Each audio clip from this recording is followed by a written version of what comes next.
Hello, fellow fantasy sports fans. Welcome to MFSN Sports Philosophy 101, Thursdays at 4 p.m. Eastern, 1 p.m. Pacific. I'm Dr. Dan Ratner, and I'm here as always with Casey, Vlad to the Bone, Scheinvold, and Ross the Boss. Ross the Boss here from La, California, Lipstick City.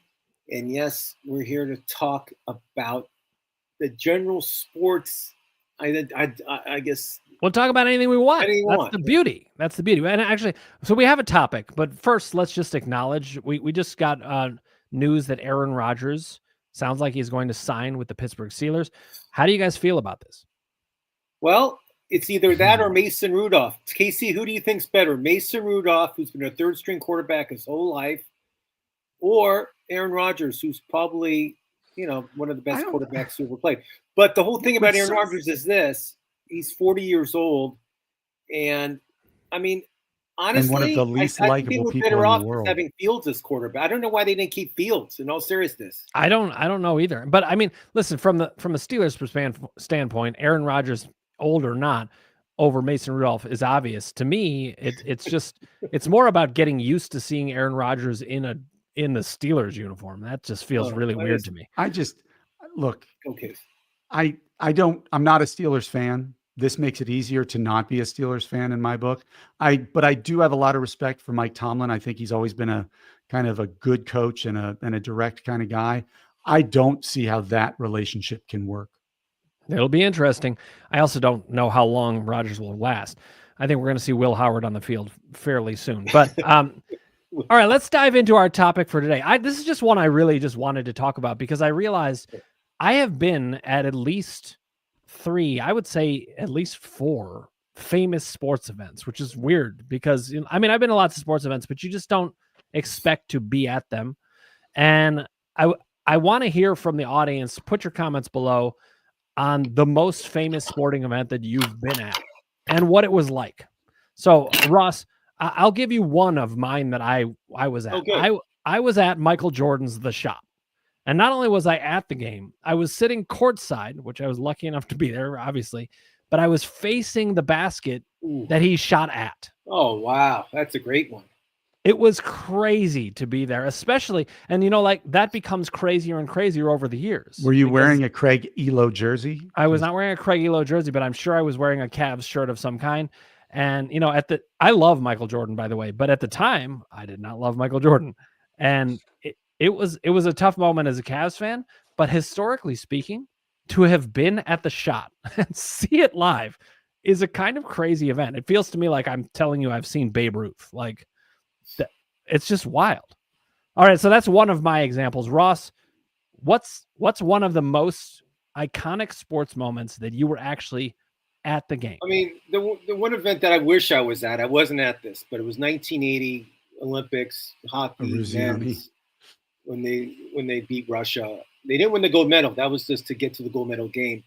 But I mean, just to watch that on TV and just have that, I was a young guy, but I was a young kid, but just it was such a tingling feeling, and it just changed my whole aspect of sports and how if you really try, you can win. But one of the biggest sporting events I was at was 1988. Kirk Gibson versus Dennis Eckersley, Dodger Stadium. Oh, wow. World Series. The fist pump. My friend's dad was the third base coach of the A's, so we got really good seats. And Kirk Gibson came in, pitched, hit. He walked up there with a limp. Everybody thought Lasorda was crazy to have him pitch hit, and boom, home run. I mean, it was just something out of a movie. I mean, Ross, were you a Dodgers fan at the time? I know you don't like the Dodgers now. I've always been a Dodger hater my whole life. I was born and I was raised in LA, born in Cincinnati. My whole family's from Cincinnati, and we were Dodger haters because back then the Dodgers and Reds were in the same division. So I was rooting for the A's. I mean, I had some friends that played for the A's. And I used to go to their spring training and field balls and stuff. So I had friends that played on the A's. So when Gibson hit the home run, I was just devastated. But okay, so this is interesting. So far, we've both been to 2 extremely famous sporting events. Side. We were on the wrong side. I'll bring up Of another. course, I was on the wrong side, but I mean, I root for underdogs. I'm always on the wrong side. But here's another one where I was on the wrong side. And I'm curious, like, how famous is this moment in your mind? I'll tell you if it's famous. Casey and I will be the judge. Go ahead. I mean, it's one of the Jordan's was called The Shot. I was at another I was at The Drive. John Elway? I was at The Drive. That's pretty famous. It's Ernest Biner fumble. Wasn't it the fumble? Was that a different game? The fumble was the next year, and that was in Denver. But I was at The Drive. Brian Brennan catches a touchdown. It was 13-13. We go up 20-13. We're 5 minutes and 34 seconds. But who's counting? Away from the Super Bowl for the first time ever. I'm a 12-year-old kid. And I'm just like, I think it's actually going to happen. I hadn't experienced enough Cleveland sports heartbreak at the time. We had so much ahead of us. And, we kick off. It goes to the 2-yard line. We have them pinned at the 2. And in my 12-year-old mind, I'm like, they're done. We get to like 3rd and 24, and they keep converting. And I'm just like, this can't be happening. Now, watching as many sports as I have since, this isn't that surprising that John Elway led them on a drive. I mean, it was a great moment, but just a crazy experience to have been there. And it was completely crushing. So as a Cleveland sports fan, I'm mostly going to have been to those events. Ross, any others that you've been to? And we're going to get to Casey. And I found out something about Casey. We'll find that out. I went to the Lakers. Not a Laker fan, but I love basketball. I saw the Lakers play 1984 against the Sixers, and was it 84? Maybe it was 82. And Magic Johnson had to start at center because Kareem was hurt. Oh yeah. And the Lakers ended up winning the championship, and it was just I can't remember if he was a rookie or a second year, but it was just Magic just filled in for Kareem. He even did a sky hook in honor of Kareem during the game. I mean, that's a very famous event. Yeah, I mean, it was just Moses Malone. I mean, it was just a great game, and it was just back then. It was just a different feel for basketball. I mean, those guys really gave it all they got during the games, and there was no 3-pointer, so they had to actually have plays and do picks, and it was pretty physical back then. But I mean, just to watch a young Magic Johnson like just step up and play center and watch them win the championship was pretty special. I actually liked the Lakers back then. I turned later with the Lakers, but back in Showtime, I was more of a Laker fan. I got to say, the Clippers were in San Diego, or they maybe just started in LA. They were horrible, so I was more of a Laker fan. That's good. So you got to see something that you actually enjoyed. Here's another one. The Lakers, and we had really good seats. Here's another one I enjoyed. Yeah. And this isn't one that I think people would consider famous in that they wouldn't even remember it. But I was actually at Larry Bird's last game.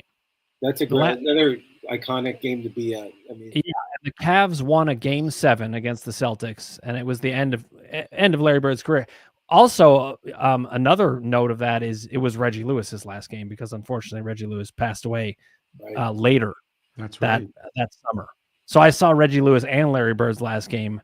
And at the time, it was this joyous event. But looking back on it, there's a lot of sadness in that. Casey, I found out that you haven't really been to many famous things. I was shocked by this because you're a sports fan. I'm a huge sports fan. I've been to a lot of really great sports games, but none iconic. I mean, I was at the University of Maryland, and a huge college basketball fan in the mid-'90s when it was Joe Smith and that crowd, and Anton Jameson and Vince Carter came in for Carolina. And then you had Trajan Langdon and Jeff Capel and Steve Wojciechowski for Duke. Some great rivalries there. Trajan Langdon actually dated my sister-in-law. Did you know that? I did not know that. He was known as the Alaskan Assassin. He was from Anchorage, the Alaskan Assassin. I've witnessed when you knew somebody was going to be great. In 1997, in November, I was at Penn State when number 4 Michigan came in to play number 2 Penn State, and Charles Woodson just took over the entire game. And that was the year he won the Heisman as the first defensive player to do it. And that's a pretty cool experience. You watched him on the field and you just knew like he was better than every single person out there. But no, I haven't. I mean, plenty of iconic moments I've watched, but I haven't been at any. So let me ask you this. If there was one very famous moment in your lifetime that you could have been at, what would you have wanted to be at? I'll get Derek Jeter's the flip. That was when great. When he tagged out when Jeremy Giambi was taken out at the plate because Jeter ran down the line and then caught the ball on the first baseline and flipped it to Posada for the tag. I'm a Yankee fan, so it would have to be a Yankee moment. But that would be the one I'd want to be at. The Reggie Jackson 3 home run game. I would have been 4 or 3, so I wouldn't have appreciated that as much. That would have been great to have you there, though. You would have just been like, "I'm an adult." He wouldn't care at all. But most Yankee iconic moments are in the other direction. The 3-0 comeback by the Red Sox against them in the 0-4 ALCS. You got Luis Gonzalez and the Arizona Diamondbacks winning Game 7 with that broken bat off Mariano Rivera. The other one, I would have loved to have been at Jeter's last game, where he hit a walk-off on his last game at Yankee Stadium. That would have been epic. But I saw it on TV. The flip was awesome. Would you have liked to be there for Wade Boggs crying on a horse? Yes. You and I have loved that since graduate school. It has been actually, what people don't think of as iconic, but it's one of my favorite sports moments ever, and I would have loved to have been there.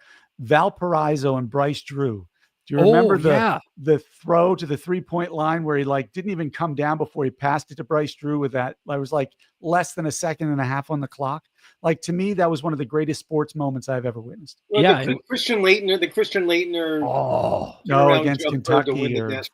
That would have been amazing. Was that UNLV or Kentucky? That was beating Kentucky. Kentucky. Which I think was to get to the finals. I think you're right. Yeah. And an event I'm at that was a horrible thing that happened. I mean, it was like one of my sports icons, probably the greatest. Another one. Probably one of the greatest athletes to ever play sports, Bo Jackson. I was at the game I was at the Bengal game in the Coliseum when he got injured. When he broke his hip, and he was running down the sidelines, and one of the Bengals was chasing him down, and he broke his hip, and I was right there, my seats were Oh my God! Right you saw the end of Bo Jackson. I saw that, and I heard him scream like he was shot. I mean, it was that bad. Wow! And I saw that hands on. The other moment, because I'm saying it as a rooting fan, remember, I'm picking moments that I would want to be at because they were positive ones for my teams, was February 2008, the Super Bowl between the Patriots and the Giants, David Tyree's helmet catch. David Tyree helmet catch. I was wondering about that.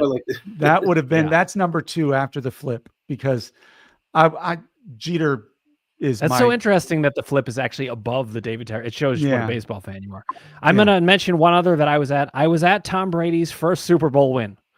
I mean, it's amazing to get to go to the Super Bowl at all. A lot of people don't get to do it. I've been to 7. Ross is a big exception. And I saw Tom Brady win 2. So, okay, what's my obviously I've only been to 1, but having seen who many consider to be the GOAT, is that Tom Brady on the phone? He's calling to say, I liked my third one. Just to brag that Ross knows him. But seeing Brady win his first Super Bowl, and I didn't know he was going to be the GOAT, but I would say that he absolutely is. 100%. It was just, and he wasn't supposed to win that game. They were severe underdogs, and it was a lot of fun. So, Ross, of the Super Bowls you went to, what was the most iconic one?